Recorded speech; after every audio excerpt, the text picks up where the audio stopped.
জুলাই পদযাত্রা।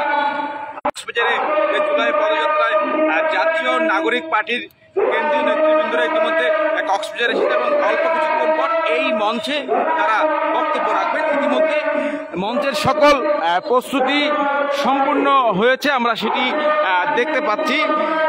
দর্শক, আপনাদেরকে বলে রাখি, সমুদ্র নগরীতে যে জুলাই পদযাত্রা এবং যে পথসভা এটি ঠিক সকাল 11টা নাগাদ সময়ে শুরু হওয়ার কথা রয়েছে এবং ইতিমধ্যে সকল প্রস্তুতি সম্পন্ন হয়েছে। আমরা জানি যে কক্সবাজারে যে কেন্দ্রীয় বাস টার্মিনাল, সেই কেন্দ্রীয় বাস টার্মিনালে ইতিমধ্যে এনসিপির নেতৃবৃন্দরা বিভিন্ন উপস্থিত হচ্ছেন এবং বিভিন্ন যে উপজেলা থেকে তারা সেখানে গিয়ে সেখান থেকে তারা পথসভা করে সরাসরি শহরের প্রধান সড়ক হয়ে কক্সবাজারের যে পাবলিক লাইব্রেরি শহীদ দৌলত ময়দান, সেই দৌলত ময়দানে এসে তারা তাদের যে কর্মসূচি তারা সেটি পালন করবেন। আমরা আছি ইতিমধ্যে কক্সবাজারের পাবলিক লাইব্রেরি শহীদ দৌলত ময়দান প্রাঙ্গণে এবং সেখানে আমরা দেখতে পাচ্ছি জুলাই পদযাত্রার যে মঞ্চ, সেই মঞ্চ ইতিমধ্যে প্রস্তুতি কাজ সম্পূর্ণ হয়েছে এবং আমরা আপনাদেরকে একটু জানিয়ে রাখি, আজকে এখানে উপস্থিত থাকবেন জাতীয় নাগরিক পার্টির আহ্বায়ক নাহিদ ইসলাম এবং সদস্য সচিব আক্তার হোসেন। পাশাপাশি আরও থাকবেন এখানে আব্দুল হান্নান মাসুদ, সিনিয়র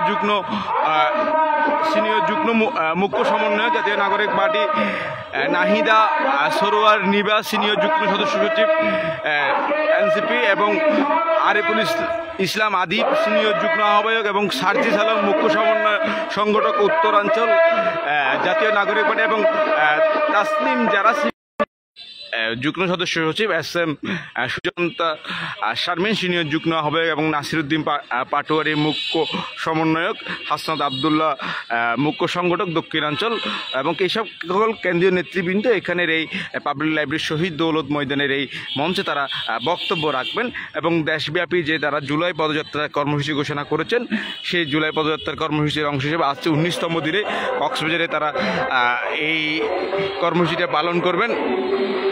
আমরা দেখতে পাচ্ছি ইতিমধ্যে কক্সবাজারের এই প্রশাসনের একটি টিম এখানে উপস্থিত রয়েছে, যাতে নিরাপদভাবে তারা এই যে কর্মসূচি তারা সুন্দরভাবে যাতে পালন করতে পারে। প্রশাসনের দিক থেকেও একটা নিরাপত্তা জোরদার করা হয়েছে। আমরা প্রশাসনের পুলিশ প্রশাসনকে এখানে উপস্থিত থাকতে দেখতে পাচ্ছি। পাশাপাশি সাংবাদিকরাও আসলে সকাল থেকে এখানে সংবাদ সংগ্রহের কাজে এখানে এসে উপস্থিত হয়েছেন। দর্শক, আমরা আপনাদেরকে দেখানোর চেষ্টা করছি কক্সবাজারের যে শহীদ দৌলত ময়দান, শহীদ দৌলত ময়দানের যে নাগরিক পার্টির যে জাতীয় নাগরিক পার্টির যে কর্মসূচি, সেই কর্মসূচিকে ঘিরে যে সকল প্রস্তুতি সম্পূর্ণ হয়েছে সেটি আপনাদেরকে সরাসরি দেখানোর চেষ্টা করছি। আপনাদেরকে আবারও বলে রাখি, কেন্দ্রীয় প্রায় 8 থেকে 10 জন নেতৃবৃন্দ জাতীয় নাগরিক পার্টি তারা এখানে এসে বক্তব্য রাখবেন এই মঞ্চে এবং ইতিমধ্যে জাতীয় নাগরিক পার্টির এনসিপির সদস্যরা বিভিন্ন জায়গা থেকে এসে বাস টার্মিনাল থেকে তারা একটা পথসভার এবং মিছিলের মধ্য দিয়ে তারা এই মঞ্চে আসবে। এখান থেকে তারা তাদের যে কর্মসূচি সেটি পালন করবে।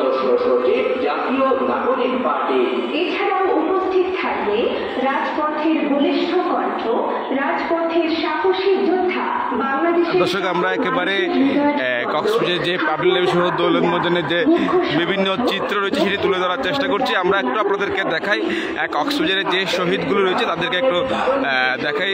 শহীদ জুলাই গণ অভ্যুত্থানে যে শহীদ রয়েছে তাদের ছবি এখানে টাঙানো হয়েছে। আমরা দেখতে পাচ্ছি এখানে শহীদ ওয়াসিম আকরাম, শহীদ নুরুল আমিন, পাশাপাশি শহীদ তানভীর সিদ্দিকী এবং শহীদ